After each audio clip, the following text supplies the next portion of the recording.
আলহামদুলিল্লাহ, আল্লাহ রাব্বুল আলামিনের লাখো কোটি শুকর।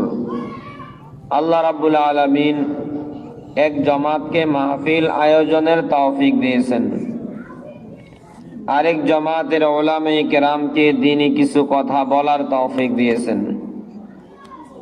আমরা সামনে যারা উপবিষ্ট, পর্দার আড়ালের যারা আলোচনা শোনার ইচ্ছে করেছি, তৃতীয় এই জামাতকে আল্লাহ তাআলা কিছু কথা শোনার তৌফিক দিয়েছেন। এই তিন জামাত মিলে হইল মাহফিল, এই তিন দল মিলে মাহফিল। আয়োজক, আলোচক আর শ্রোতা, তিন জামাতের মধ্যে যদি ইখলাস থাকে, মানে শুধু আল্লাহ তাআলাকে রাজি করার জন্য, নিজের আখিরাতকে গোছানোর জন্য, সুন্দর করার জন্য, অন্য কোনো উদ্দেশ্যে না, তাহলে আয়োজন যত সাদা মাটা হোক, আলোচনা যত সোজা সাজা ভাঙ্গাচোরা হোক, এবং শ্রোতা যত অল্প হোক, এটা একটা সফল মাহফিল। আয়োজনও আল্লাহকে রাজি করার জন্য, আলোচনাও আল্লাহকে রাজি করার জন্য, আলোচনা শোনাও আল্লাহকে রাজি করার জন্য। এই তিনটাই আখিরাতের জন্য। তাহলে এটা একটা সফল মাহফিল। শ্রোতা যদি অল্প কয়েকজন হয়, আলোচক যদি নগণ্য কেউ হয়, এটা সফল মাহফিল। আয়োজকদের মধ্যে যদি ইখলাস না থাকে, আলোচকদের মধ্যে যদি ইখলাস না থাকে, যারা আলোচনা শুনবে তাদের মধ্যেও যদি ইখলাস না থাকে, তাহলে আয়োজন যত শানদার হোক, দেশের যত সেরা আন্তর্জাতিক খ্যাতিসম্পন্ন বক্তব্য রাখা হোক, বক্তা হোক, লাখ লাখ শ্রোতা হোক, এটা একটা ব্যর্থ মাহফিল, নাকাম মাহফিল। আল্লাহ তাআলা আমাদের আজকের এই মাহফিলের আয়োজক, আলোচক, শ্রোতা তিন জামাতকে পরিপূর্ণ ইখলাস দান করুন, আমিন। যে আয়াতে কারিমা তিলাওয়াত করা হলো, এই আয়াতে আল্লাহ রাব্বুল আলামিন আয়াতের শুরুতে বান্দার কাছে আল্লাহ তাআলার সবচেয়ে বড় পাওনা, সবচেয়ে বড় হক, এটার উল্লেখ করছেন। আল্লাহ তাআলার এই সবচেয়ে বড় হকটা আদায় না করলে সবচেয়ে বড় গুনাহ হয়, সবচেয়ে বড় অপরাধ হয়। সেই অপরাধ থেকে আল্লাহ তাআলা নিষেধ করছেন। এরপরে লম্বা একটা তালিকা পেশ করছেন আল্লাহ তাআলা, লম্বা একটা তালিকা পেশ করছেন। সেখানে আল্লাহ তাআলা তার বান্দাদের কিছু হকের কথা উল্লেখ করছেন। শুরুতে আল্লাহর হকের কথা আল্লাহ যা বলছেন একদম সংক্ষেপে। আল্লাহ তাআলার সবচেয়ে বড় হক এটা হলো তাওহীদ। আল্লাহ তাআলাকে সত্তাগতভাবে এক জানা। এই পৃথিবীর মালিক একজন, পৃথিবীর মালিকানা যৌথ না। এই পৃথিবীর সৃষ্টিকর্তা, সৃষ্টি কাজ যৌথভাবে হয় নাই। পৃথিবীর পরিচালনা এটাও যৌথভাবে না। এই পৃথিবীর মালিকও একজন, সৃষ্টিকর্তাও একজন, পরিচালকও একজন, সবকিছু একজন। অতএব আমাদের মাবুদ, যার ইবাদত করব, তিনিও একজন। এই তাওহীদ, একাত্মবাদ, সত্তাগতভাবে আল্লাহ তাআলা একজন, সাথে কোনো শেয়ার নেই। গুণগতভাবে আল্লাহ তাআলা একজন, আল্লাহ তাআলার কোনো নজির, কোনো বিকল্প নেই।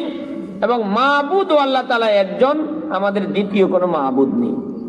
এই তিন প্রকারের বিশ্বাসের ক্ষেত্রে একাত্মবাদ থাকা, এটা তাওহীদ। এটা আল্লাহ তাআলার সবচেয়ে বড় হক।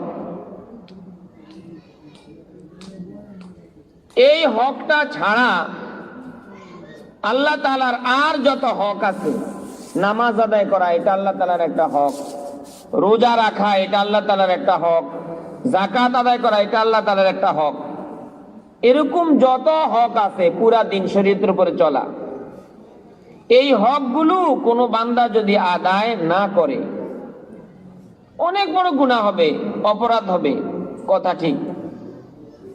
তওবা করে যদি এগুলি মাপ নিতে পারে তত নাজাত পাবে।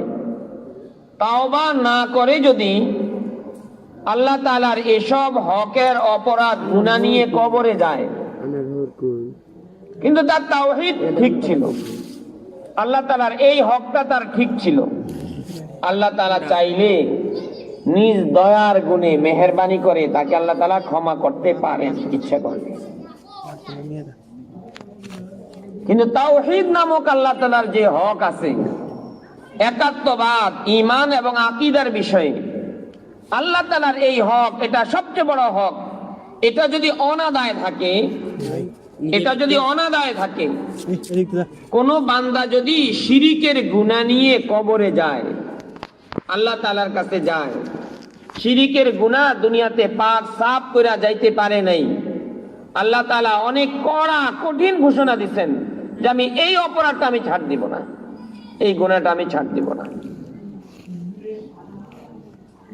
আল্লাহ তাআলা এই তেলাওয়াতকৃত আয়াতে কারিমায় আল্লাহ তাআলার সবচেয়ে বড় হকের কথাটা প্রথমে উল্লেখ করছেন, ওয়াবুদুল্লাহ। মুফাসসিরিনে কিরামে বলেন, কোরআনে কারীমের যেসব আয়াতে ইবাদত শব্দের পাশাপাশি শিরিক শব্দের উল্লেখ আছে, যেমন এখানে ওয়ালা তুশরিকু, ওয়াবুদুল্লাহ, এরপরে ওয়ালা তুশরিকু, এসব জায়গায় ইবাদত দ্বারা উদ্দেশ্য হলো তাওহীদ। ওয়াবুদুল্লাহ অর্থ হলো ওয়াহিদুল্লাহ, তোমরা আল্লাহকে এক বিশ্বাস করো, এটা আল্লাহর সবচেয়ে বড় হক। এই হক আদায় না করলে যেই গুনাহ হয়, যে অপরাধ হয়, এটা অপরাধ জগতে সবচেয়ে বড় অপরাধ, এটা আকবারুল কাবায়ের। শিরিকের চেয়ে বড় কোনো কবিরা গুনাহ নাই, শিরিক হলো সবচেয়ে বড় কবিরা গুনাহ। আল্লাহ তাআলা এই সবচেয়ে বড় গুনাহ, সবচেয়ে বড় অপরাধ থেকে আমাদেরকে বারণ করলেন, ওয়ালা তুশরিকু বিহি শাইআ। এতটুকু পর্যন্ত আল্লাহর হকের কথা বলছেন। যেহেতু আয়াত তিলাওয়াত করলাম, এই জন্য এতটুকু কথা একটু আলোচনা করলাম। এটা আমার আলোচনার উদ্দেশ্য না। আজকে আলোচনার উদ্দেশ্য হলো, এরপরে আল্লাহ তাআলা বান্দার হকের বড় একটা তালিকা পেশ করছেন। আমি প্রথমে তালিকাটা আপনাদেরকে শুনাই আয়াতের তরজমা থেকে। ওয়া বিল ওয়ালিদাইনি ইহসানা, হুকুকুল ইবাদ, বান্দার হকের মধ্যে আল্লাহ তাআলা 1 নম্বরে উল্লেখ করলেন মা বাবার সাথে সদ্ব্যবহার করা। ওয়া বিযিল কুরবা, দ্বিতীয় নম্বরে উল্লেখ করলেন আত্মীয় স্বজনের খোঁজ খবর নেওয়া, আত্মীয়তার সম্পর্ক রক্ষা করা, আত্মীয়তার সম্পর্ক ছিন্ন না করা, বাবা ছেলের সাথে কথাবার্তা বন্ধ হয়ে না থাকা, ভাই ভাইয়ের মধ্যে হিংসা বিদ্বেষ রেষারেষি না থাকা, রাগ করে ভাই বোনের বাড়িতে যাওয়া বন্ধ না করে দেওয়া। ও আবিদিল কুরবা, আত্মীয়তার বন্ধন রক্ষা করা। 3 নম্বরে আল্লাহ তাআলা উল্লেখ করলেন ও আল ইয়াতামা, ইয়াতীম যারা আছে, নিজের আশেপাশের আত্মীয় স্বজনের ইয়াতীম, টাকা পয়সার অভাবে খানা পিনার ব্যবস্থা হয় না, পোশাক আশাকের ব্যবস্থা হয় না, শীতে কষ্ট পায়, চিকিৎসায় কষ্ট পায়, ভালো শিক্ষা দীক্ষা নিতে পারে না। আল্লাহ তাআলা আমাকে ভালো অবস্থায় রাখছেন, আর্থিকভাবে সচ্ছল রাখছেন, আমার উপরে এই ইয়াতীম বাচ্চাগুলোর হক, তাদেরকে একটু দেখভাল করা। 4 নম্বর ওয়াল মাসাকিন, এতিম না, বাবা আছে, আবার একদম অসহায় না, কিন্তু যেই পরিমাণ আয় হয় এই আয় দিয়ে সংসার চলে না। আয় হলো মাসে 10,000 টাকা, ব্যয় হলো মাসে তার 30,000 টাকা। এতিম না এমনি, বাবা আছে কিন্তু চলতে কষ্ট হয়। এই যে লোকগুলোর আয় আর ব্যয়ের মধ্যে মিল নেই, আয়ের চেয়ে ব্যয়ের পরিমাণ অনেক বেশি, আর আল্লাহ তাআলা আমাকে ব্যয়ের চেয়ে আয়ের পরিমাণ অনেক বেশি দিয়েছেন। আমার মাসিক ব্যয় 50,000 টাকা, কিন্তু আমার ব্যবসা, জায়গা জমিন, চাকরি বাকরি সব মিলিয়ে আমার মাসের আয় আছে 2 লাখ টাকা। আমার 1.5 লাখ টাকাই বেশি, 4 ভাগের 3 ভাগই বেশি। এটা আল্লাহ আমাকে দিয়ে রাখছেন। আমার পাশেই, আমার সামনেই আরেকজনকে আল্লাহ তাআলা আয় মাত্র 10,000 টাকা, মাসে ব্যয় 40,000 টাকা। আমার বিপরীত, তার আয়ের চেয়ে ব্যয় 3 গুণ, আর আমাকে আল্লাহ তাআলা এত ভালো রাখছেন, আমার ব্যয়ের চেয়ে আয় 3 গুণ। আল্লাহ তাআলা বলেন, তোমার হক, তুমি এই অসহায় লোকগুলোর একটু খোঁজ খবর নেওয়া। 5 নম্বর, ওয়াল জারি যিল কুরবা, মুসলিম প্রতিবেশী, তোমার পাশের মুসলিম ঘর, তোমার পাশের মুসলমানের বাড়ি, তোমার পাশের মুসলমানের দোকান, এই যে তোমার প্রতিবেশী যারা আছে, মুসলিম প্রতিবেশী, যিল কুরবা। পৃথিবীর সব মুসলমান আরেক মুসলমানের আপন, কাছের। যিল কুরবা বলা হয় কাছের লোক। ওয়াল জারি যিল কুরবা, তোমার মুসলিম প্রতিবেশী, তুমি তার খোঁজ খবর নাও। অসুস্থ হইলে তাকে দেখতে যাও, বিপদে পড়লে খোঁজ নিতে যাও, বিপদ আপদে তাকে সান্ত্বনা দাও, তার ধার খরচ লাগলে তাকে একটু দেখো দিতে পারো কিনা। 6 নম্বর, ওয়াল জারিল জুনুবি, অমুসলিমরা মুসলমানদের জন্য অপরিচিত, বেগানার মতন, দূরের মানুষ। আল্লাহ তাআলা বলেন, এই লোকগুলো যদি অমুসলিম, তোমার প্রতিবেশী, তোমার পাশের হিন্দু বাড়ি, তোমার পাশের হিন্দু দোকান, তোমার পাশের হিন্দু গ্রাম, এই লোকগুলোরও খোঁজ খবর নাও। এই লোকগুলোর হক আছে তোমার উপরে। অসুস্থ হইলে তাকে দেখতে যাও, তার বাড়িতে আগুন লাগলে নিভাইতে যাও। এই হিন্দু লোকগুলোর খানা পিনার কষ্ট হলে খোঁজ খবর নাও। তুমি একটা টার্গেট রাখো, তোমার আগামী 6 মাসের আখলাক, আচার আচরণ, ব্যবহার দেখে যাতে পাশের বাড়ির হিন্দু লোকগুলো সব যেন মুসলমান হয়ে যায়, একটা টার্গেট রাখো। এভাবে তার সাথে একটা সুন্দর আখলাক দেখাও, আচরণ করো, একটা হক আছে। ওয়াল জারিল জুনুবি। 7 নম্বর, ওয়াসাহিবি বিল জামবি, তোমার সহকর্মী, এক স্কুলের শিক্ষক, এক দোকানের কর্মচারী, এক গাড়ির স্টাফ, এই যে তোমার সহকর্মী, একে অপরের প্রতি একটা হক আছে। 8 নম্বর, ও আবেনি সাবিল, পথিক, তুমি ঢাকার দিকে যাইতেছ, সে কুমিল্লার দিকে আসতেছে। তুমি এক সিএনজিতে বরুড়ায় যাইতেছ, সে আরেক সিএনজিতে রাজাপুরের দিকে আসতেছে। এই যে 2 জন অল্প সময়ের জন্য মুখোমুখি, পথিক। রাস্তায় তুমি হাঁটতেছ, সেও হাঁটতেছে, এই যে কিছুক্ষণের জন্য, এখানেও এক অপর হক আছে।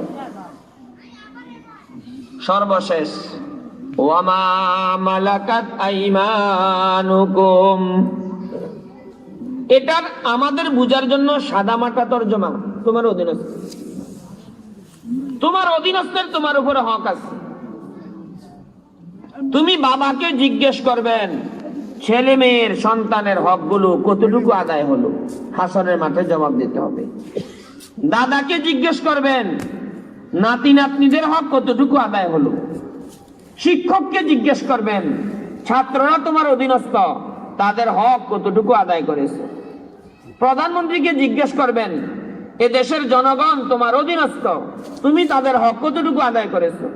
চেয়ারম্যানকে জিজ্ঞেস করবেন, মেম্বারকে জিজ্ঞেস করবেন, এমপি মন্ত্রীদেরকে জিজ্ঞেস করবেন, স্বামীকে জিজ্ঞেস করবেন, মালিককে জিজ্ঞেস করবেন। এরা সব মালিক, বাকিরা সব অধীনস্থ। প্রজা রাজার অধীনস্থ, শ্রমিক কর্মচারী মালিকের অধীনস্থ, ছাত্র শিক্ষকের অধীনস্থ, স্ত্রী স্বামীর অধীনস্থ, সন্তানেরা মা বাবার অধীনস্থ, দাদা দাদির অধীনস্থ। এগুলি সম্পর্কে জিজ্ঞেস করবেন। একজনে আরেকজনের হক আদায় করতে সমস্যাটা কোথায়, বাধাটা কোথায়? ইন্নাল্লাহা লা ইউহিব্বু মান কানা মুখতালান ফাখুরা। যে সমস্ত মানুষের ভিতরে অহমিকা আছে, বড়ত্ব আছে, নিজেকে বড় মনে করে, আমি বড় ভাই, সে তো ছোট, তাকে কেন দেখতে যাব? আমি উস্তাদ, ও তো আমার ছাত্র, তার খবর নেওয়ার কি আছে? আমি প্রধানমন্ত্রী, এত আমার দেশের মুসি জুতা শিলায়, ওর খবর নেওয়ার আমার কি আছে? আল্লাহ তাআলা বলেন, এ ধরনের মুখতাল এবং ফাখুর, অহমিকায় ভরা, বড়ত্বে ভরা, আমিত্বে ভরা যে মানুষগুলো আছে, এই মানুষগুলো আল্লাহ তাআলা পছন্দ করেন। আর এরকম মনোভাব, এরকম চরিত্র, নিজের মধ্যে বড়ত্ব ভাব, আমিত্বের ভাব, এই ভাব, স্বভাব, মানসিকতা যাদের মধ্যে আছে, ওরাই অন্যের হক আদায় করে না। তালিকাটা পেশ করলাম। হুকুকুল ইবাদ সম্পর্কে কিছু কথা বলবো। আপনারা যদি মনোযোগ দিয়ে শুনেন তাহলে আমার উপরে ইহসান হবে, এরপরে নিজেদের উপর হবে। শ্রোতারা মনোযোগ দিয়ে কথা শুনলে আল্লাহ তাআলা অনেক সময় এত জরুরি জরুরি কথা বক্তার দিলে ঢেলে দেন, যিনি কথা বলেন তিনিও আগে কখনো কল্পনাও করেন নাই এখানে যে এত সুন্দর কথা আছে দিলেন। পরবর্তীতে ওনার নিজের ফায়দা হয়, নিজের লাভ হয়ে যায় সবাই।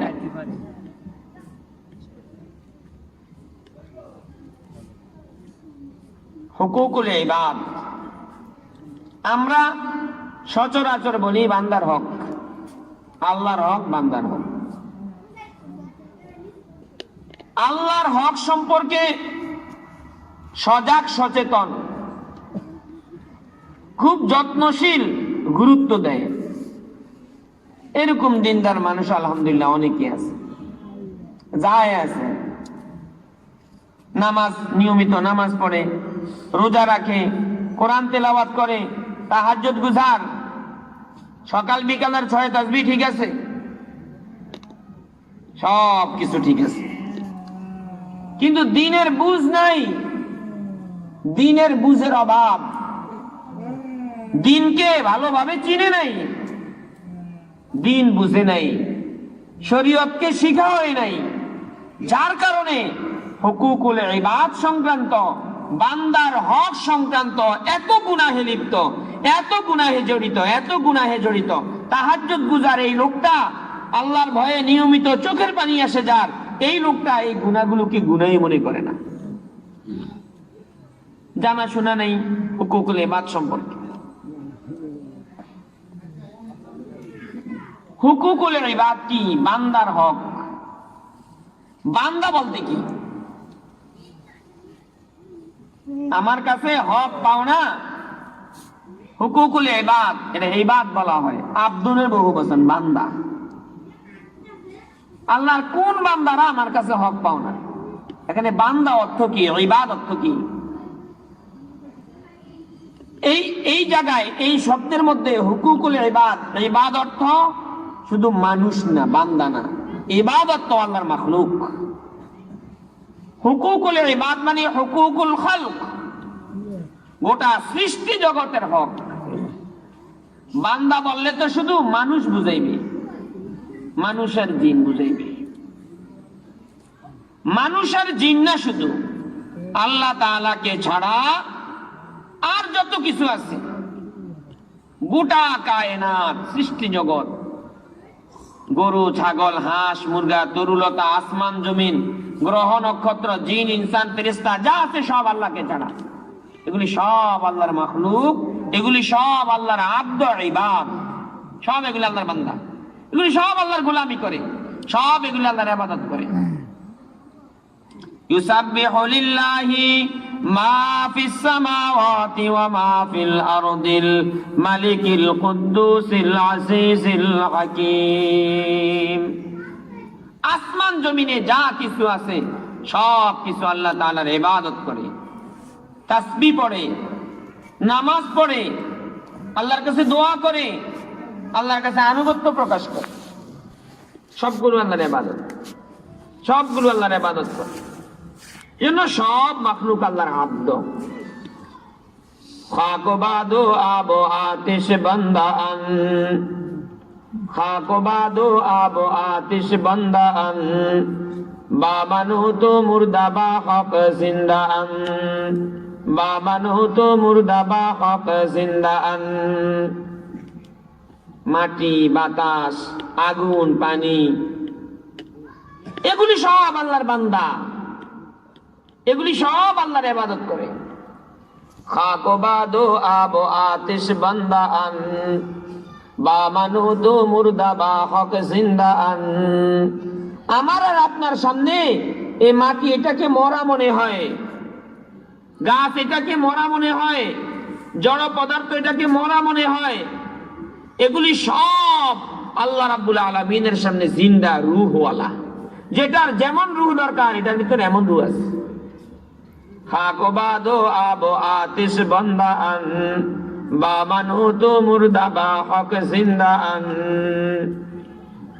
হুকুকুল ইবাদত, হুকুকুল খালক, গোটা সৃষ্টি জগতের হক আছে। আমি একটা গাবি পালি, এই গাবিটারও হক আছে। গাবিটা যদি না পালতাম হাসরের মাঠে অনেকগুলো কথার জবাব দিতে হতো না, আমার আমলনামায় অনেকগুলো গুনাহ উঠতো না। এই গাবিটা পালার কারণে হাসরের মাঠে আমার কিছু জবাবদিহিতা বেড়ে যাবে। এখানে যদি আমার হক অনাদায় থাকে এই ব্যাপারে কিছু অপরাধ লেখা হয়ে যাবে। আমার পুকুরে মাছ আছে, আমার উপরে মাছগুলোর হক আছে। আমার বাড়িতে কিছু পিঁপড়া আছে, এই পিঁপড়াগুলোর হক আছে। পৃথিবীর একদম পূর্ব প্রান্তে একজন মানুষ বাস করে, ওই মানুষটার হক আছে আমার উপরে।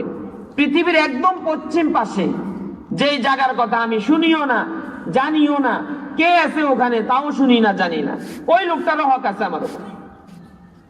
সব কিছুর হক আছে। মাখলুকাতের হক আদায় করে জান্নাত লাভ করার নজির আল্লাহ রাসূল সাহাবায়ে কেরামদেরকে দেখাইছেন, শুনাইছেন। মাখলুকাতের হক আদায় না করে জাহান্নামী হওয়ার ঘটনাও আল্লাহর রাসূল সাহাবীদেরকে শুনাইছেন। এই দুইটা ঘটনা শুনি, এই দুই ঘটনা থেকে বুঝে আসবে আসলে বান্দার হক, মাখলুকাতের হক অনেক ব্যাপক এক বিষয়। বনি ইসরাইলের বেশ্যা মহিলা পতিতাবৃত্তি, জিনা করে পয়সা কামানো যার পেশা, মানে জীবনে এক দুইবার জিনা করছে, অপকর্ম করছে এরকম না, এটা তার পেশা। এই কাজটা করেই সে টাকা কামায়, উপার্জন করে। কত খারাপ! মানুষ তার পেশার প্রতি সবচেয়ে বেশি গুরুত্ব দেয়, তার পেশার প্রতি তার মনোযোগ থাকে, মায়া থাকে। অন্য সব কাজ ফাঁকে ফুঁকে করে, পেশাগত যেই কাজ এটাকে সবাই আগে রাখে। ওই মহিলাটা বেশ্যা, পতিতাবৃত্তি তার পেশা, দেহ ব্যবসা করে, জিনা করে, টাকা পয়সা কামায়। কি পরিমাণ গুনাহ তার! কত খারাপ ওই মহিলাটা, কত বড় অপরাধী, কত বড় নাফরমান সে, অনেক গুনাহ তার। মরুভূমির মাঝখান দিয়ে এক জায়গায় রওনা দিল এই বেশ্যা মহিলাটা। হঠাৎ সফরে পথের মাঝখানে একটা কুকুর নজরে পড়ল। এই কুকুরে পিপাসার কারণে ছুটাছুটি করতেছে, ছটপট করতেছে। আশেপাশে পানি পায় নেই, কোনো পানি নেই। পিপাসার কারণে জিহ্বাটা বের হয়ে গেছে, অনেক বড় হয়ে গেছে। এই জিহ্বাটা দিয়ে মাটির মধ্যে একটু লেইতেছে। মাটি তো একটু অনেক সময় তস থাকে, ঠান্ডা থাকে, একটু জিহ্বাটা ভিজলে পিপাসাটা দূর হবে। জানটা রক্ষা হবে, জীবনটা রক্ষা হবে। কুকুর কোনো বুজুর্গের নাম, কোন ওলির নাম, কোন আল্লাহওয়ালার নাম। কুকুরের জীবনে অনেক নেক আমল আছে, বড় তাহাজ্জুদ গুজার অনেক কিছু। যে কুকুরটায় বদদোয়া দিলে কি হইব আমার, আর বদদোয়া দিলে অনেক কিছু হয়, এমন কিছুই না। এটা কুকুর। প্রাণীর মধ্যে আমরা সবচেয়ে নিকৃষ্ট যেটাকে মনে করি, এবং মানুষকে গালিও দেয় কুকুর, কুত্তা কয়া, কুত্তার বাচ্চা, কুকুরের বাচ্চা, মানে খারাপ দেখে এটা গালি দেয়। ওই বেশ্যা মহিলাটার দিলে রহম আসলো, দয়া আসলো, অনুভূতি আসলো। এই কুকুরটা তো আল্লাহর মাখলুক। আমার সাথে আপনার সাথে কুকুরকে মিলাইলে কুকুর খারাপ, কিন্তু এই কুকুরের খালেক আল্লাহ তাআলা, এই কুকুরের মালিক আল্লাহ তাআলা, এই কুকুরকে বানাইছেন আল্লাহ তাআলা। আল্লাহর দিকে কুকুরের নিসবত করলে, সম্পর্ক করলে কুকুর অনেক দামি। এই গাড়িগুলি কার? এটা স্বরাষ্ট্রমন্ত্রীর গাড়ি। এগুলি স্বরাষ্ট্রমন্ত্রীর ফ্যাক্টরি। এটা প্রধানমন্ত্রীর পিএস, প্রধানমন্ত্রীর গাড়ির ড্রাইভার। এই নিসবতের দ্বারা এগুলির দাম বেড়ে যায়, নিসবতের দ্বারা, সম্পর্কের দ্বারা দাম বেড়ে যায়। কুকুরটাকে, এই কুকুর এটাকে, এটা আমার আল্লাহর মাখলুক। এই কুকুরটাকে, এটা আমার আল্লাহর বানানো। এই জন্য এই কুকুরটার অনেক মূল্য, অনেক দাম, অনেক মূল্য, অনেক দাম। বিভিন্ন ওলি বুজুর্গ সাহাবীদের যে আমরা ঘটনা শুনি, বাঘ তাদের খেদমত করছে, সাপ এসে তাদের পাহারা দিচ্ছে, বিষাক্ত সাপ তাদের হাতের চাবুক ছিল, চাবুক দিয়ে ঘোড়াকে মারে, ঘোড়া চালায়, বিষাক্ত সাপ তাদের চাবুক। ঘটনা কি? এগুলি এদেরকে কামড় দেয় না কা? এই আল্লাহওয়ালা বুজুর্গদের দিলে এই অনুভূতি ছিল, এগুলি আমার আল্লাহর মাখলুক, এগুলি আমার আল্লাহর মাখলুক সাপ। আল্লাহ অনুমতি না দিলে এগুলি কামড় দেওয়ার শক্তি নাই, দিবেও না। এটা বাঘ, এটা সিংহ। আমাকে যে বানাইছে এটাকেও সে বানাইছে। আমি যেই কোম্পানির, বাঘ সিংহ এটা ওই কোম্পানির, একই কোম্পানির দুজন। রাস্তায় যদি দুই কোম্পানির গাড়ি মুখোমুখি হয়, দেখা দেখি হয়, আগের গাড়ি যদি প্যাসেঞ্জার রাখা যায়, পরেরটাই নিয়ে নেয়। এক কোম্পানির গাড়ি, মনে করেন হানিফ কোম্পানির গাড়ি, পুরাতন একটা কোম্পানি, ঢাকা থেকে প্যাসেঞ্জার উঠছে, নূরজাহানের মধ্যে এক্সচেঞ্জ করতে নামছে, গাড়ি চলে গেছে, নিতে মনে নাই প্যাসেঞ্জার একজন। পরের যে হানিফ কোম্পানি আসবে, এই প্যাসেঞ্জারটাকে নিয়ে নিবে, ভাড়া লাগবে না। এক কোম্পানির এরা। রাস্তায় এদের একে অপরের সাথে যখন দেখা হয়, সালাম দেয়, কোথাও দাঁড়াইলে খোঁজ খবর। একটা অ্যাক্সিডেন্ট হইলে এই কোম্পানির অন্য গাড়িগুলি দেখলে দাঁড়ায়। এই দুনিয়ার যত মাখলুক আছে সব আমরা এক মালিকের। এই গ্রামের যত মানুষ আছে সব আমরা এক মালিকের। হিন্দু, বৌদ্ধ, ইয়াহুদ, নাসারা, মুসলিম ও মুসলিম, নামাজি বেনামাজি, সব আমরা এক মালিকের। এই হিসাবে একে অপরের হক আছে, সব আমরা আপন। এই সাপ আমার আপন, কেন সে আমাকে কামড় দিবে? এই সিংহ আমার আপন, কেন সে আমাকে আঘাত করবে? কেন সে আমার ক্ষতি করবে? এই অনুভূতি তাদের ছিল।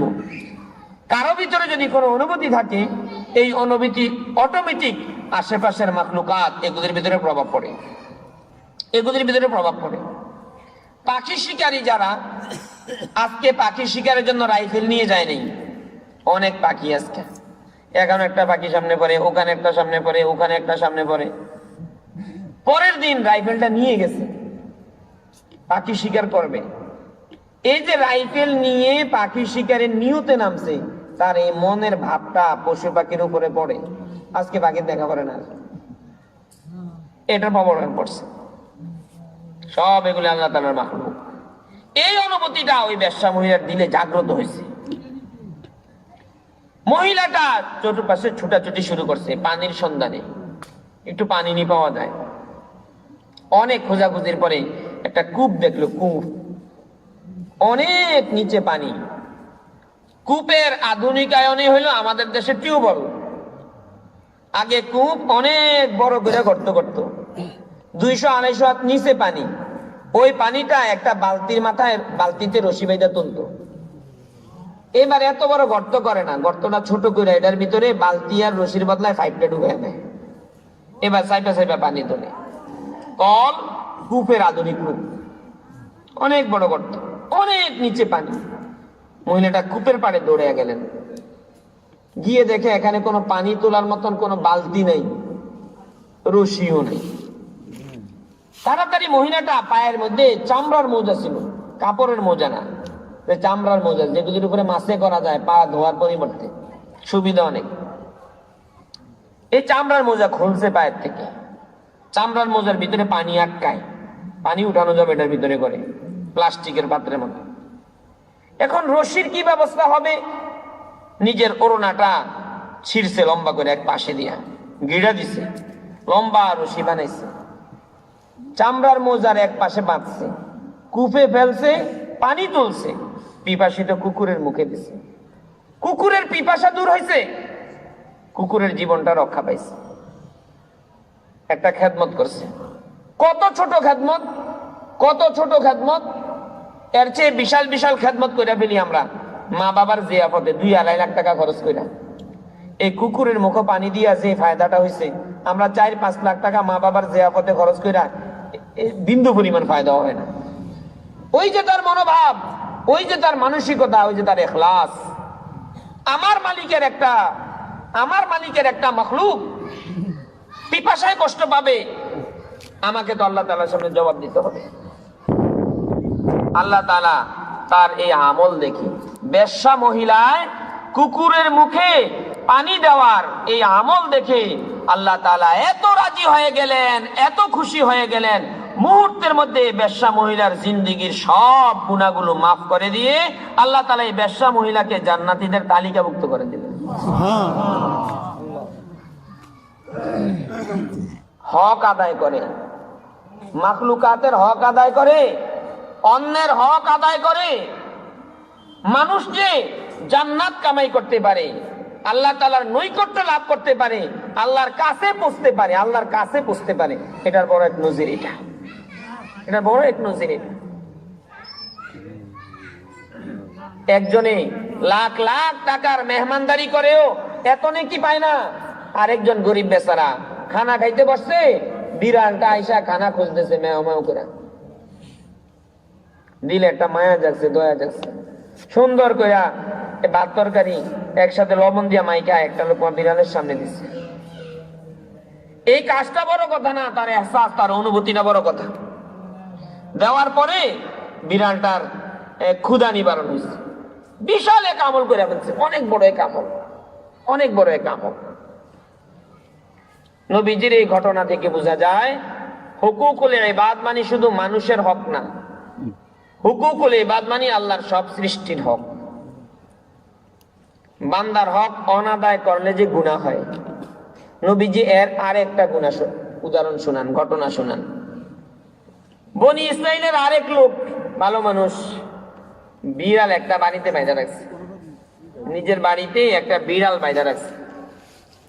তুমি যখন বিড়ালটাকে বাড়িতে বাইধা রাখছো, তো বিড়ালটাকে তুমি খাবার দাও, খাবার যখন দিবা না এটাকে ছাড়া দাও, সে নিজের খাবার নিজে তালাশ করে আনুক, পোকামাকড় নিজে তালাশ করে আনুক, তাও করে নাই। বিড়ালটাকে ছাড়েও নাই, খাবারও দেয় নাই, এভাবে না খেয়ে বিড়ালটা মারা গেছে। আল্লাহ তাআলা এত নারাজ হয়েছেন, এত কষ্ট হয়েছেন, এই লোকটাকে আল্লাহ তাআলা জাহান্নামীদের দলভুক্ত করে দিয়েছে। কি বোঝা যায় নবীজির এই সহিহ এই দুই ঘটনা থেকে? হুকুকুল ইবাদ এটা অনেক বড় এক বিষয়, অনেক বড় এক বিষয়। হুকুকুল ইবাদ, বান্দার হক, অনেক বড় এক বিষয়। আল্লাহর হক আর বান্দার হক, এই দুইটার মধ্যে শক্তিশালী কোনটা? শুনতে শোনা যায় আল্লাহটাই শক্তিশালী হবে, আল্লাহ যে বড়, এই জন্য আল্লাহর হকটাও বড় হবে। আল্লাহ যখন শক্তিশালী, আল্লাহর হকটাও শক্তিশালী হবে।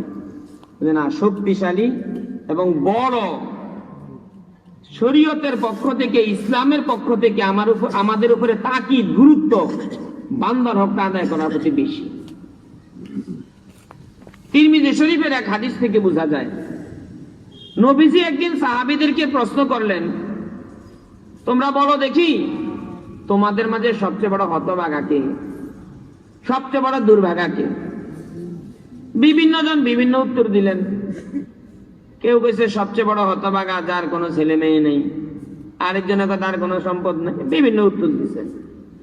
আল্লাহ রাসূল বলেন, ও আমার সাহাবীরা, তোমরা যাদেরকে হতভাগা, দুর্ভাগা, পোড়া ওলা মনে করতেছ, এরা আসলে দুর্ভাগা না, হতভাগা না। দুর্ভাগা আর হতভাগা কে? কপাল পোড়া কে? যার আমলনামায় নামাজের নেকি পাহাড় সমপরিমাণ। নামাজ পড়তে পড়তে পড়তে পড়তে নামাজের নেকি পাহাড় সমপরিমাণ, রোজার নেকি পাহাড় সমপরিমাণ, যাকাত দান সদকার নেকি পাহাড় সমপরিমাণ, কোরআন তেলাওয়াতের নেকি, তাহাজ্জুদের নেকি, ইশরাকের নেকি, ছয় তাসবিহ নেকি পাহাড় সমপরিমাণ। নেকি আর নেকি, নেকি আর নেকি। হাসরের মাঠে উঠবে সকল, যখন সে উঠবে চতুর্পাশে তার নেকি আর নেকি, নেকি আর নেকি।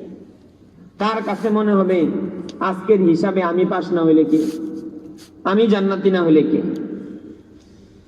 এবার আল্লাহ তাআলা হিসাব নিকাশ শুরু করবেন। আল্লাহ তাআলার দরবার, আল্লাহর আদালত, ইনসাফের আদালত, শতভাগ ইনসাফ করবেন আল্লাহ তাআলা। বিন্দু পরিমাণ জুলুম করবেন না, কারো পাওনা আল্লাহ তাআলা রেখে দিবেন না, কারো প্রতি সামান্য পরিমাণ অপরাধ বাড়িয়ে দিবেন না, জুলুম করবেন না। আল্লাহ তাআলা হিসাব শুরু করবেন। তখন আল্লাহ তাআলার আদালতে অনেক মামলা দায়েরকারী লোক সিরিয়াল ধরব। এই নামাজি ব্যক্তি, এই রোজাদার ব্যক্তি, এই হাজী সাহেব, এই তাহাজ্জুদ গুজার, প্রতি সপ্তাহে এক খতম দিত কোরআন শরীফ, সকালবেলা 1-1.5 ঘন্টা মুসল্লা ছাড়া থাকতো না, এই ইবাদত গুজার লোকটার বিরুদ্ধে মামলা দায়ের করার জন্য বিচার প্রার্থী হয়ে বিশাল এক সিরিয়াল। একজনে আসা বলবে, রাব্বুল আলামিন, আমি দুনিয়াতে বড় অসহায় ছিলাম, আমি দুনিয়াতে বড় অসহায় ছিলাম। এই লোকটা সমাজের নেতা ছিল, গ্রামের সর্দার ছিল, এই এলাকার যত অন্যায় অপরাধ জুলুম হইতো সব উনি বিচার করতেন। আমি উনার কাছে 1 শতক জমি পাও না। রাব্বুল আলামিন, উনি তো সবার বিচার করে, উনার বিচার কে করবে দুনিয়াতে? আমার 1 শতক জমি দুনিয়াতে উদ্ধার হয় নাই।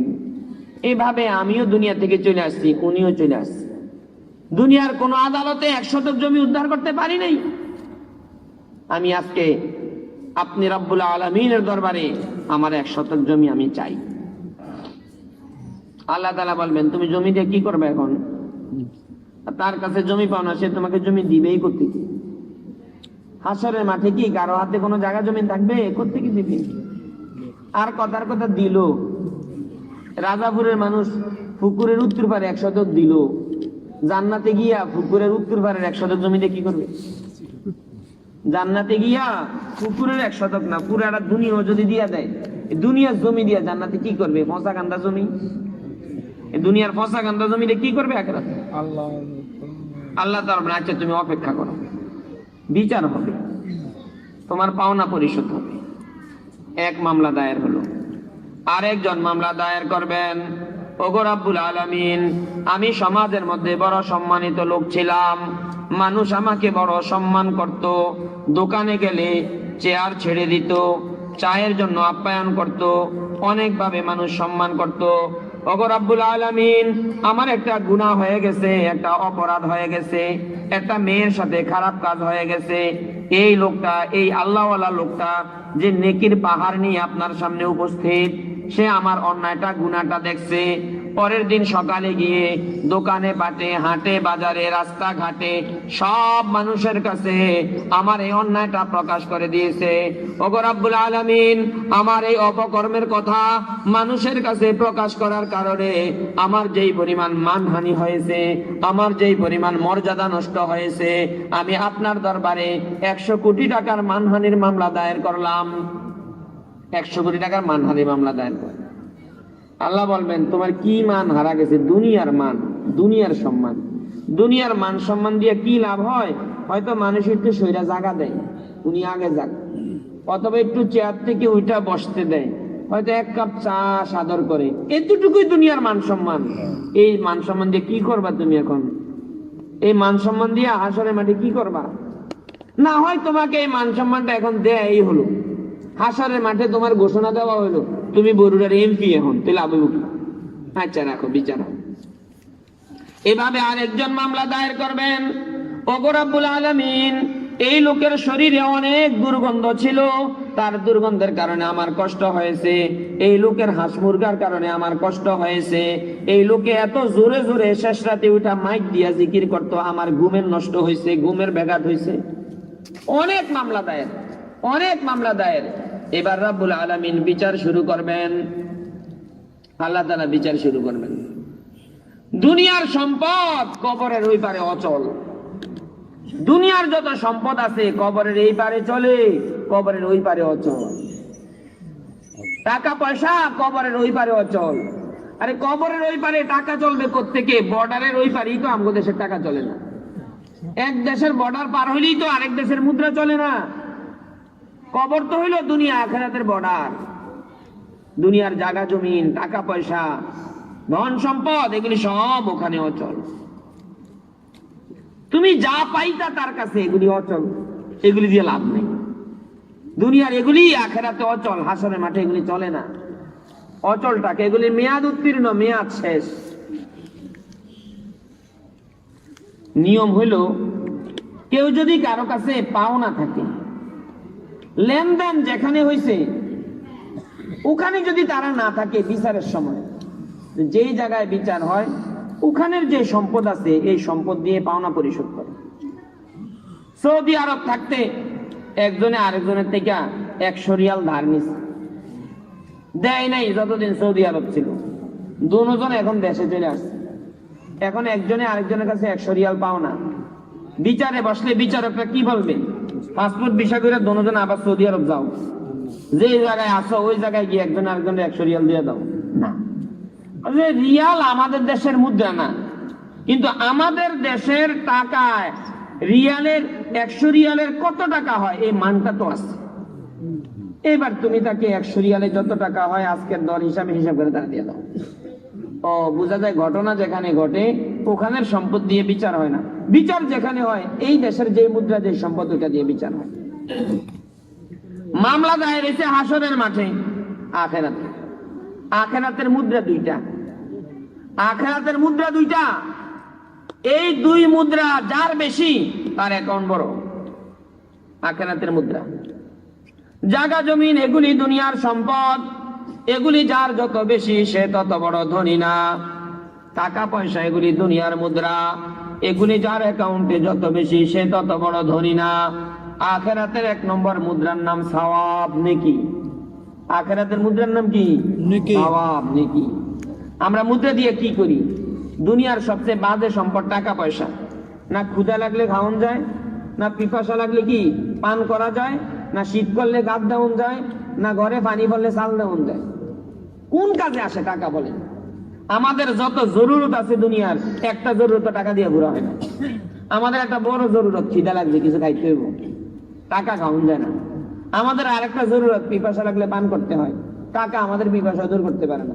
আরেকটা জরুরত, ঘর দরজা লাগে, টাকা দিয়ে কি একটা পর্দার বেড়া দেওয়ান যাবো, না গাঁটলার বেড়া দেওয়ান যাবো, না টাকা দিয়ে একটু দেয়াল বানান যাবো, না পানি পড়লে ঘরে চাল দেওয়ান যাবো। কিচ্ছু হয় না টাকা দিয়ে, একটা বাজে সম্পদ, কিচ্ছু হয় না। হ্যাঁ, এটা দিয়া পাল্টায় আরেকটা জিনিস নেওয়া যায়, সওয়াব, নেকি, আখিরাতের মুদ্রা। এই নেকি দিয়ে, সওয়াব দিয়ে আখিরাতের মধ্যে জান্নাতের জায়গা কিনা যাবে, নেকি দিয়ে আখিরাতের দালান কোঠা কিনা যাবে, আখিরাতের খাদেম খুদ্দাম কিনা যাবে, অনন্তকালের হায়াতের সুখ শান্তি কিনা যাবে। অ্যাকাউন্ট যদি খালি হয়, ব্যালেন্স যদি খালি হয়, আখিরাতের মধ্যে খালি থাকা লাগবে। এই আখিরাতের 1 মুদ্রা সওয়াব। আখিরাতের আরেক মুদ্রা গুনাহ। আখিরাতের আরেক মুদ্রা গুনাহ। গুনাহ দিয়ে যত অশান্তি আছে তত অশান্তি কিনা লাগবে। এই গুনাহ দিয়ে সাপ আসবে, এই গুনার পরিবর্তে সাপ আসবে, এই গুনাহ দিয়ে আগুন কিনা হবে, এই গুনাহ দিয়ে হাতুড়ি কিনা হবে, এই গুনাহ দিয়ে শিকল কিনা হবে। গুনাহ 2 মুদ্রা। আল্লাহ রাব্বুল আলামিন হাসরের মাঠে বিচার শুরু করবেন। প্রথম যেজন 1 শতক জমি পাওনা ছিল, 1 শতক জমি তাকে দিয়েও লাভ নাই, দিবেও বা কোত্থেকে? বিচার হয় হাসরের মাঠে, হাসরের মাঠের বিচারের সমাধান হবে ওখানের মুদ্রা দিয়ে। যে যাই পাওনা থাকুক বিচার হবে ওখানের মুদ্রা দিয়ে। একজনে রিয়াল পাওনা, আরেকজনে ডলার পাওনা, আরেকজনে আরেকটা পাওনা, যে যেটাই পাওনা হোক। এখন দেশে চলে আসছে, এখন আর মালয়েশিয়ার মুদ্রাও না, আমেরিকার মুদ্রাও না, সৌদি আরবেরটাও না, যে যাই পাওনা যেই দেশের মুদ্রা হোক, বাংলাদেশের কত, এটা দিয়ে হইব বিচারের সমাধান। আল্লাহ তাআলা এবার বিচার করবেন। এক শতক জমির বিনিময়ে তোমার জীবনের কথার কথা এই নামাজের নেকি পাহাড় সম পরিমাণ, এগুলি তারে দিয়ে দাও, সেগুলি নিয়ে যাক। খালি নামাজের নেকি, খালি পাওনা পরিশোধ করে। নামাজ ছিল হুকুকুল ইবাদ সংক্রান্ত নেকি, নামাজ ছিল হুকুকুল্লাহ। নামাজ হলো আল্লাহর হক, আল্লাহর এই হকটা আদায় করছে, আল্লাহ এক পাহাড় নেকি দিছে। রোজা আরেকটা আল্লাহর হক, রোজা রাখছে, আল্লাহ আরেক পাহাড় নেকি দিছে। হজ আরেকটা আল্লাহর হক, হজ করছে, আল্লাহ আরেকটা নেকি দিছে। আল্লাহর হক পরিপূর্ণ সে আদায় করছে, এই জন্য নেকির পাহাড় নিয়ে গেছে। বন্দার হকের ব্যাপারে গাফলতি করছে, অবহেলা করছে, এগুলিকে কিছুই মনে করে নেই। বন্দার হক গুলিকে কিছুই মনে করে নেই। আমার দ্বারা আমার প্রতিবেশীর কষ্ট হইতেছে, আমার দ্বারা আমার ছেলের হক নষ্ট হইতেছে, ছেলেকে দিন শিখাই নাই।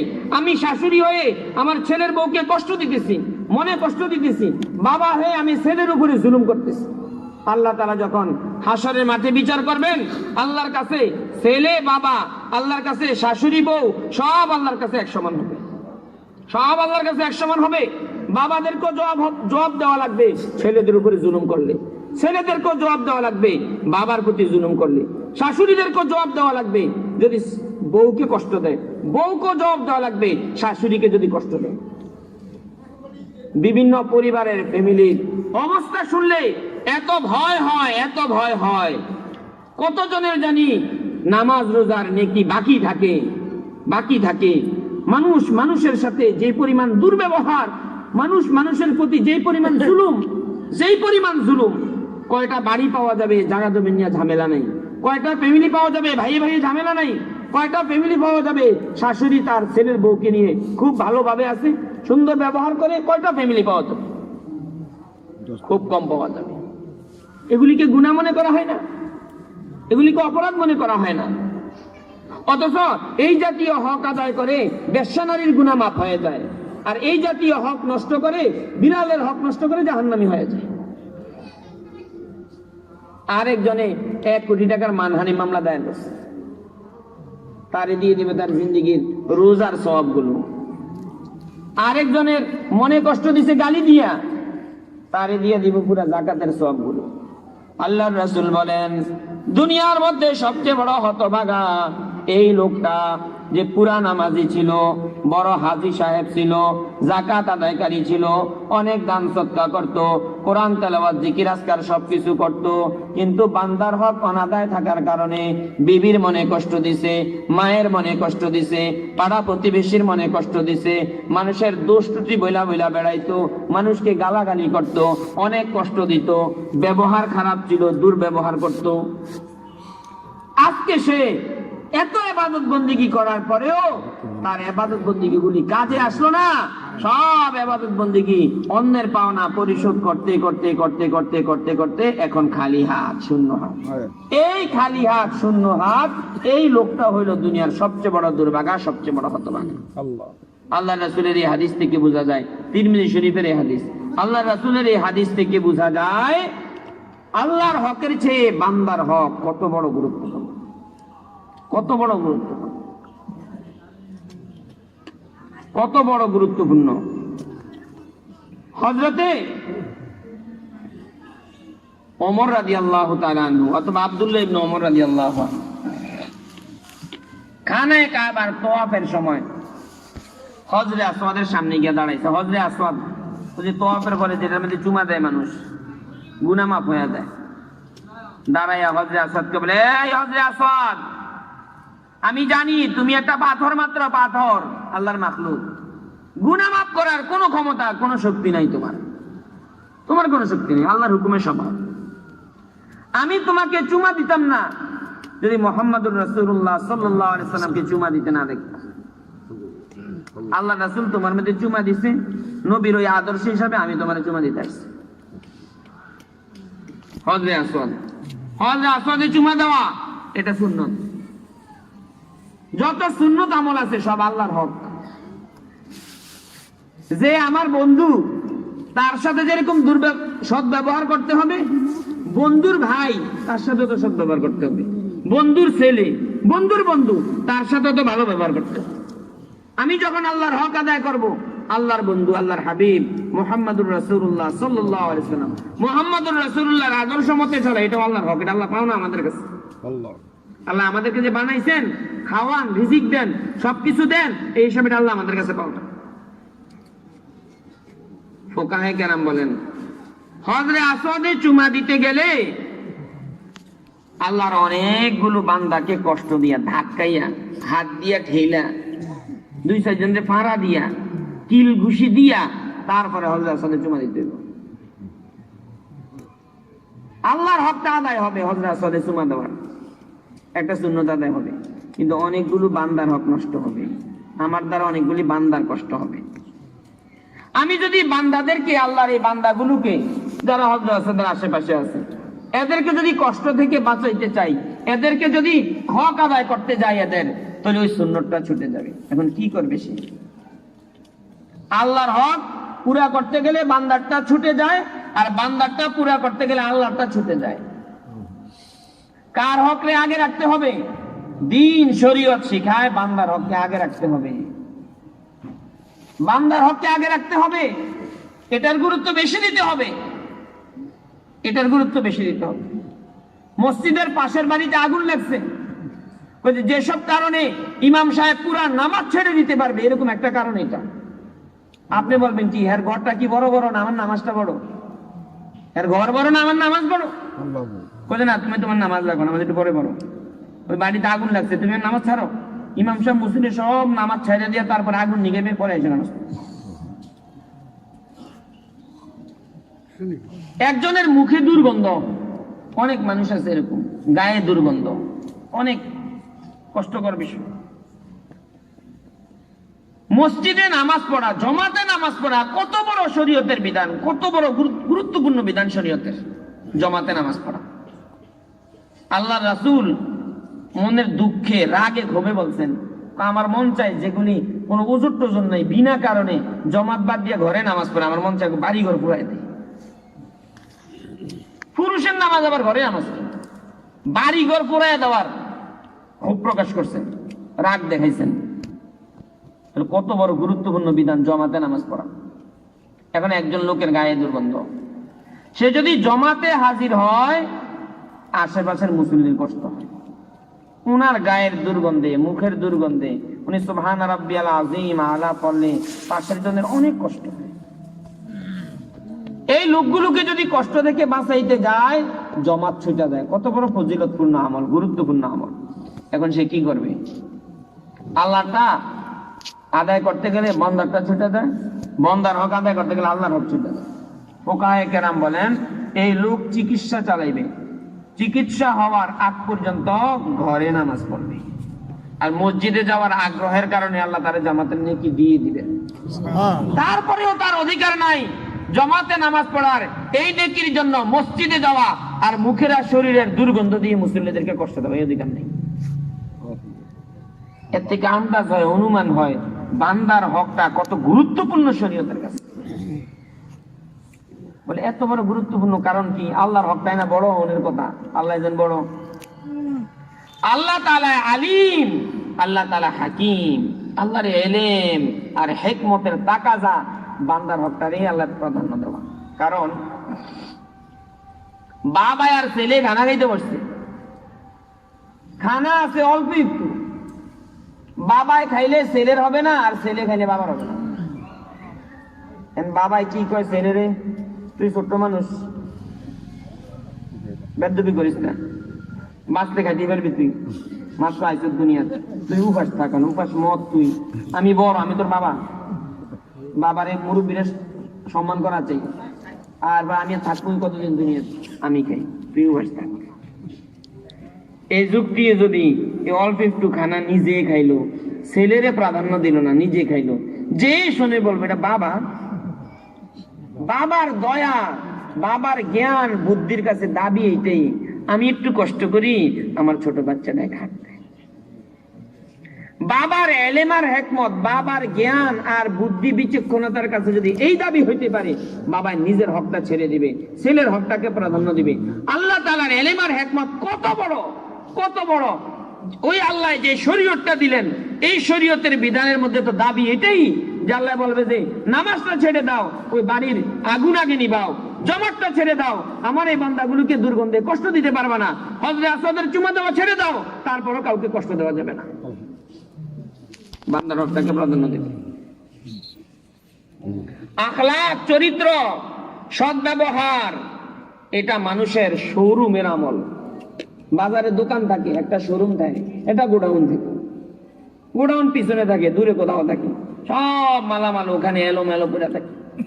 আর শোরুমের মধ্যে অনেক সুন্দর করে একবারে ধুইয়া মুচ্ছা, কয়বার যে ঝাড়ু দেয়, বালু ফরলে মুছে, বালু ফরলে মুছে। কারণ এটা দেখেই তো পছন্দ করব, তারপরে তো গোডাউনের টাইনা দিবে, তারপরেই তো গোডাউনের টাইনা দিবে। শরীয়তের আমল দুই রকম, এটা খেয়াল করে শুনি। শরীয়তের আমল দুই রকম। কিছু আমল আমার গোডাউনের আমল, দেখা যায় না, আমারটা আমি জানি। আর কিছু আমল শোরুমের আমল, এটা দূরের থেকে দেখা যায়, এটা শুধু দূরের থেকে দেখা যায়। আমার আখলাক, আমার চরিত্র, আমার লেনদেন, অন্যের সাথে আমার উঠা বসা, আদান প্রদান, কথাবার্তা, এগুলি আমার শোরুমের আমল, এগুলি দেখা যায়। আমার তাহাজ্জুদ কোনো হিন্দু মানুষ দেখবে না, আমার কোরআন তেলাওয়াত কোনো অন্য মানুষেরা দেখবে না, আমার সকাল বিকালের তাসবিহ, আমার আল্লাহর, আমার দিলে আল্লাহর যে ভয়, এই আমলগুলো সব আমার গোডাউনের আমল, এগুলি আমি জানি। আমার আশেপাশে দুই চারজন যারা আছে তারা জানবে। আমার শোরুমের কিছু আমল আছে, আমি রাস্তায় কিভাবে চলি, আমি প্রতিবেশীর সাথে সুন্দর আচরণ কিভাবে করি, আমার ভাইয়ের সাথে আমি কি চলাফেরা করি, কাস্টমারদের সাথে আমার কি ব্যবহার হয়, এগুলো আমার শোরুমের আমল, এগুলি শোরুমের আমল। এগুলি দেখেই মানুষ ইসলামকে ভালো বুঝবে, এগুলি দেখেই মানুষ ইসলামের দিকে আকৃষ্ট হবে, এগুলি দেখেই মানুষ দ্বীনের দিকে আকৃষ্ট হবে। নামাজি মানুষের কথা যদি খারাপ হয়, শাশুড়ি নামাজি, অনেক ইবাদত গুজার, স্ত্রীর সাথে কথা বলে গ্যাপছেদ করে কথা বলে, বউর লগে, ছেলের বউর লগে। ছেলের বউ তো উল্টা পাল্টা করবি, ছেলের বউ তো খোলা পাই, ছেলের বউ তো খোলা পাই। মাইয়া হয়েছে দিকে না, ভেসে ভেসে বিয়ে হয়ে গেছে, বয়সটা তো কত, 18 মাত্র।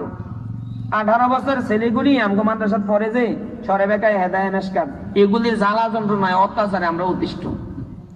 এনদিয়া মোবাইল মানা করলে এনদিয়া আনে, এনদিয়া ধরলে এনদিয়া জায়গা, এনদিয়া ধরলে এনদিয়া জায়গা, বাড়িতে গেলে মানুষের দেয় না, টাকরা কত মিলে দুষ্টামি করে। মেয়ে দেখে না ভেসে ভেসে বউ হয়ে গেছে, 18 বছর, 19 বছরের, 20 বছরের, 16-17 বছরের।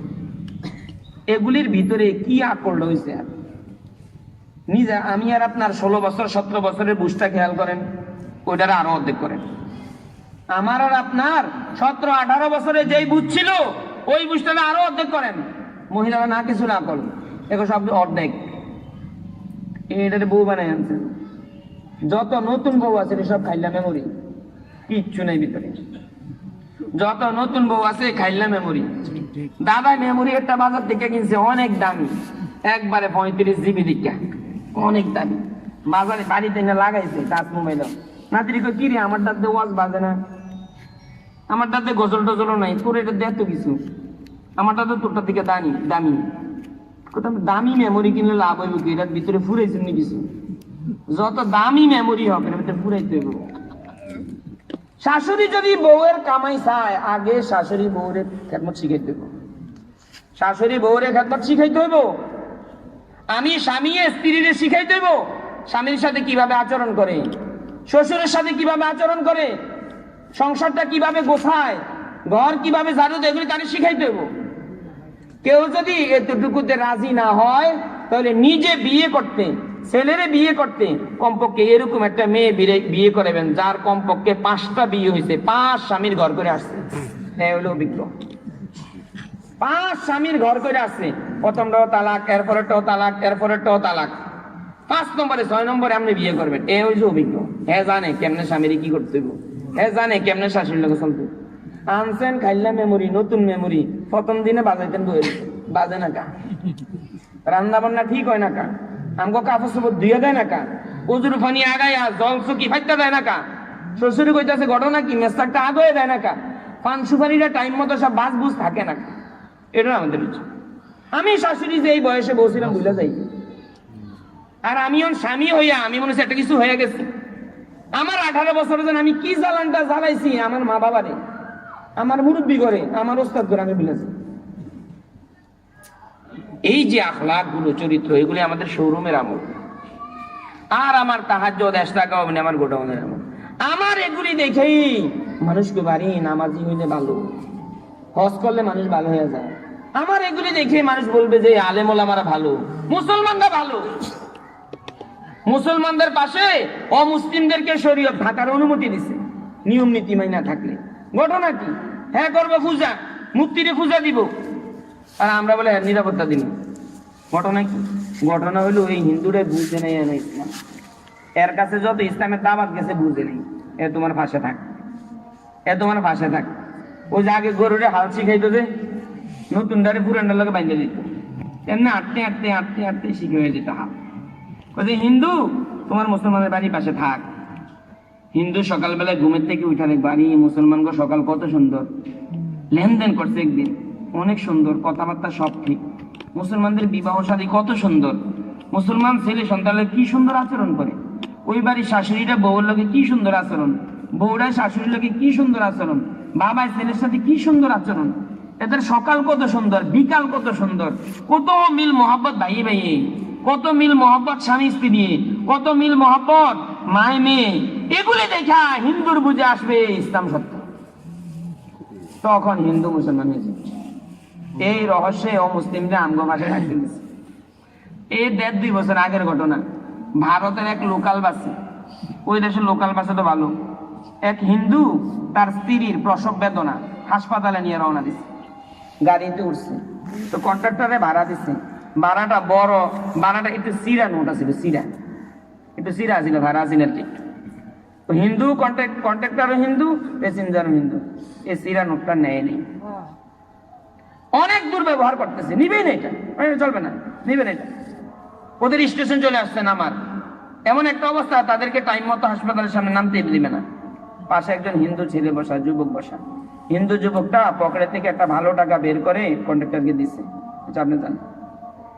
আপনি জান ওই হিন্দু লোকটায় এই বিপদের মুহূর্তে তার আর টাকা ছিল না তাকে দেওয়ার মতন হিন্দু যুবক মুসলমান যুবকটা তোমার টাকা লাগবে না আমরা এমনি দিচ্ছি তার ঠিকানাটা রাখছে নাম্বারটা নিচ্ছে হাসপাতালে বিবির সন্তান হওয়ার পরে সুস্থ হওয়ার পরে এই ছেলেটার খবর বাহির করছে বাহির করে তার বাড়িতে গেছে খবর নিয়ে দেখেছে সে মুসলমান ওই হিন্দু যুবক যখন জানতে পারলো সে মুসলমান আর মুসলমানের ব্যবহার এত সুন্দর আমার জাতি ভাই হিন্দু আমার বিপদের এই মুহূর্তে একটা চিরা টাকা চিরা নোট ফাড়া নোট এটা সে নিল না আর তার ইসলাম তার ধর্ম তাকে এই আখলাক শিখাইছে আমার বিপদের মুহূর্তে সে এই উপকার করছে সাথে সাথে পুরো ফ্যামিলি সহ মুসলমান হয়ে গেছে